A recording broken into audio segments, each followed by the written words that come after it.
up sa inyo guys? Welcome back muli dito sa aking channel sa The Hobby Cooking. Ito po muli ang inyong lingkod si Vince Ramos. Guys, have you ever wondered kung yung Filipino cuisine o Filipino dish gamitan ng ibang or international application?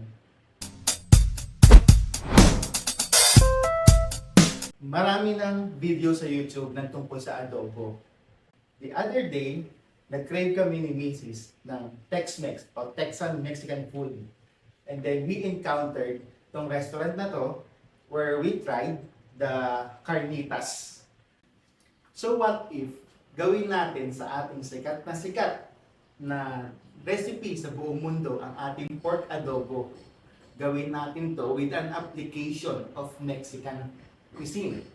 So yung pork adobo, gamitan natin ng carnitas application. Tara, simulan na natin to. Ito na ang mga ingredients. Let's go! Unang-una, sa ating pork adobo, ito ang mga kailangan natin. Meron akong pork pigi dito. So ito, pinaghiwa-hiwa ko na kanina. Tinanggal ko yung mga balat ng pork pigi. Siguro gagawin kong chicharon. But not for today's video. And then, tinabi ko yung mga fats niya para sa ating flavor, dagdag na flavor. And then, meron din tayo dito syempre, meron tayong bawang at saka konting laurel, pampabango. Ang daming bawang, mamaya malalaman nyo kung bakit. Sibuyas, marami ring sibuyas, nahiniwa ko na rin kanina. Syempre, toyo at suka, hindi pwedeng mawala sa adobo. Ngayon, meron din tayo dito brown sugar. Dahil nga Mexican ang dish natin ngayon, ang ating pagkain ngayon, meron tayong tortilla or tortilla wrap. May kasama tong dressing syempre. Gagawa tayo ng cheesy garlic sauce. Ito naman yung ingredients man. Para sa cheesy garlic sauce, ayun, kaya tayo maraming bawang. Tapos syempre, shredded cheese na shred ko na kanina. Tapos, cream, all-purpose cream, at ang ating cornstarch. Hindi naman to lahat, konti lang. So ngayong alam nyo na yung mga ingredients natin, simulan na natin to. Mamimiss nyo muna ang mukha kong to. Dito muna tayo sa kalan. Tara! So habang umiinit yung ating kawali, ilalapag ko naman tong mga pinagtanggalan ng laman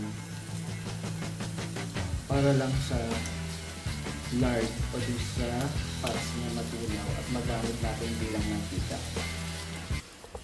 Oo nga pala guys, dahil experimental itong ginagawa natin, pwedeng may makita kayong mga mali sa mga ginagawa ko o bago sa paningin natin. Kung may nakita kayong mali at pwede natin maitama, i-comment nyo lang para mabago ko sa mga susunod pang video o sa mga susunod ko pang lulutuin. Guys, after 5 minutes, aalisin na natin ito. Ngayon, nalagyan ko na ng mantika. Opo, madaming mantika ang kailangan natin. So, itong pork pigi natin, hiniwa-hiwa ko ng cube size at tinanggal ko yung balat.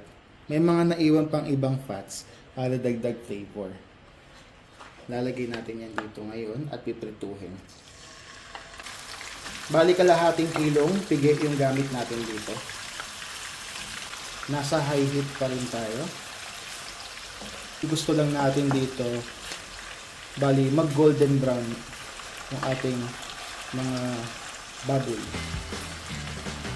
So after ilang minuto, 3 minutes, balik pa rin naman natin.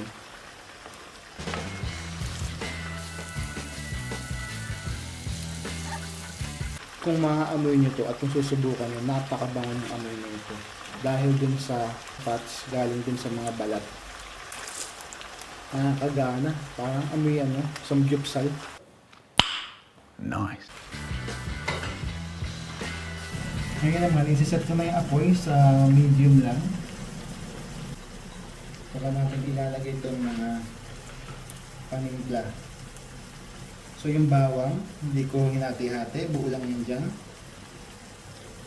5. Dalawang buo ng sibuyas to. Mahinati sa 4.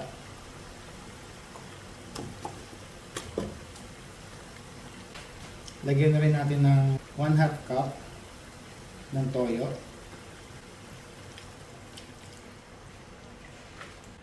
1/4 cup ng suka.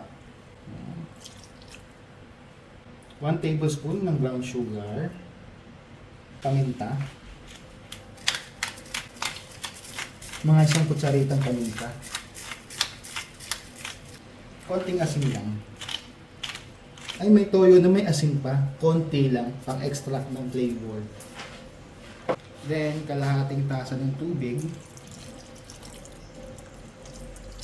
Siling pangsigang. Siling green. At ang ating laurel. Konting halo.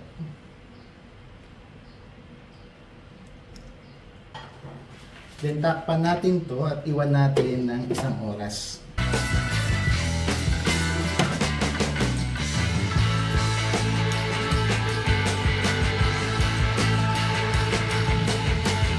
After 1 hour guys. So ayan na. Ramdam na ramdam ko na yung lambot ng pork natin. Kailangan muna nating tikman.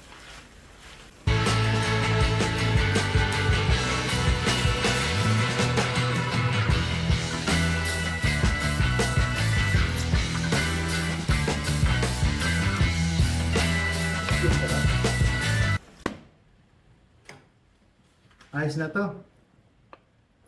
Palalamigin na lang natin to bago natin paghiwa-hiwalayin o hibla-hiblahin. Okay? Next, on to our cheesy garlic sauce. Tara! Kailangan natin ng mahinang apoy lang. Ang butter, tunawin lang natin.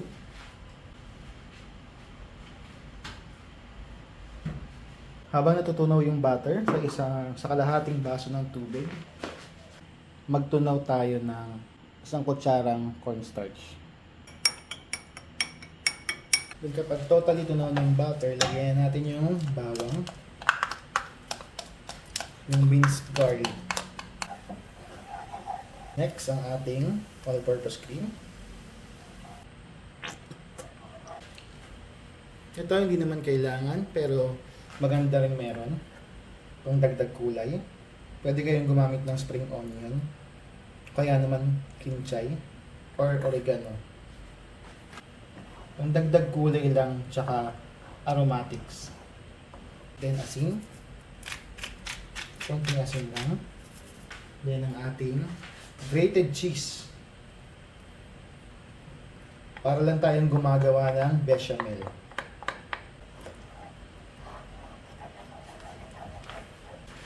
Additional lang din, gusto ko lang lagyan ng mustard. Hindi rin naman kailangan pero mas masarap. So ang purpose ng ating cornstarch, tubig na may cornstarch, is pamparami. Kaya dahan-dahan lang, hindi natin ilalagay ito lahat. Para pwede mong gamitin din sa negosyo mo. Yung bango nito guys, napakabango. Napakabango na, parang ito lang pwede mo nang kainin. Pwede mo itong gamitin sa kahit saan actually. Kahit sa prito, kahit sa tinapay. Pwede mo siyang gamitin dip ng toasted bread. Damn! So yan, ready na? Lipat na lang natin ito sa lalagyan.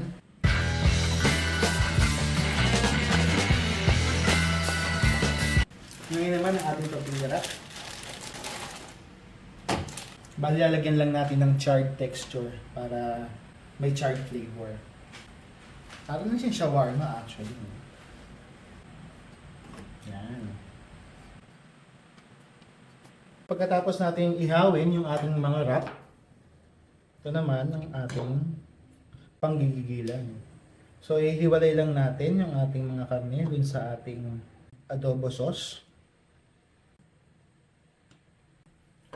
Tapos, 2 tinidor na gamit. Paghihiwa-hiwalayin lang natin siya. Pero actually, mas madali itong kamayin eh. Ito na exciting part dyan. para mas magandang kulay at mas flavorful ang ating pulled pork. Balik natin ngayon sa kawali. Okay, pag mainit na yung kawali, balik natin itong mga hinibla-hibla nating pork meat. Salain. Ngayon guys, kung meron kayong may sasuggest para mas maging mas okay itong ating pork adobo carnitas, comment nyo lang. Malaking tulong yan para mas ma-improve pa natin ang ating dish.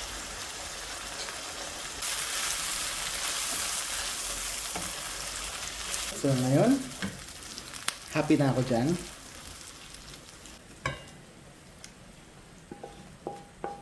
Assembling time. Lagyan natin ng lettuce, syempre, para healthy. Pwede na! Ayan, bukusok-usok pa. Then, ang ating garlic sauce.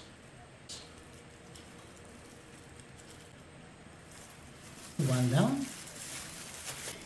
That's it. Pork adobo carnitas. Tikman na natin to. Hi! I present to you pork adobo carnitas. Birria adobo. Char. Tikman mo na. May sabaw-sabaw sa loob. Ano yung sabaw-sabaw? Yung adobo, yung sauce niya, yung adobo.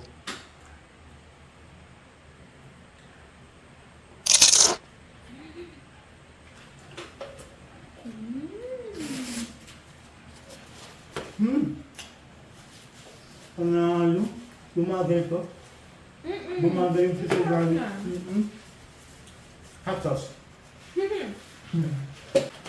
Ano masasabi mo? Sabi ba? Ang sarap nung Ano pangalan? Cheesy garlic sauce.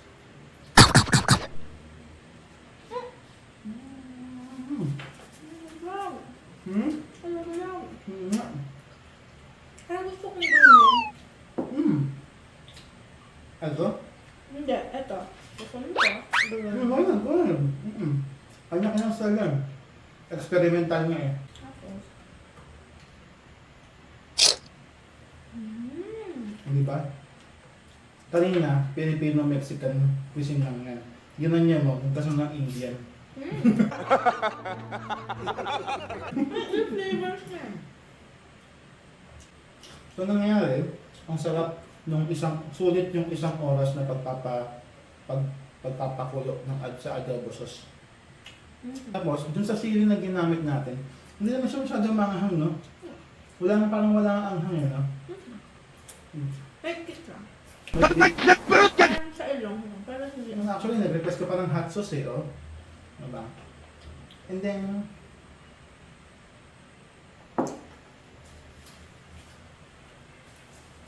bagay na dun sa wrap, although, yung lang ma-oil, kumakatas yung oil eh, oh. Siguro ito yung resulta ng pinray, o pinrito ko ulit yung nung pagkatapos siya i-pull pa. Sorry, ang sweet. Nung pagkatapos ko siyang paghiwa-hiwalay yung pinrito ko ulit dun sa sauce niya. Na-absorb yung oil. Ang dami, no? Tsaka, panalo itong cheesy garlic sauce natin. Ang sarap niya.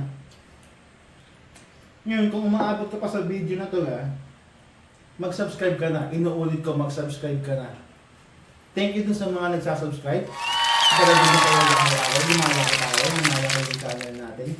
Nakaka-inspire kasi mag-isip ng idea ng mga recipes kapag ka may nagsasubscribe. Lalo sa akin bilang small YouTuber pa lang. Balik tayo sa pagkain nito. Nakakagana. So, anong rate mo dyan? Uulitin mo ba? 8 out of 10. Uulitin mo o hindi na? Uulitin. Uulitin. Although yun nga, matagal na proseso. 1 hour sa adobo pa lang. Pero sulit yung kasi napaka-tender nung pork pigi natin na ginamit. Just yung mas ideal siya na pigi para malaman. Or yung... Siguro gusto ko na nakahiwalay na lang yung wrap para kontrolado ko yung dami ng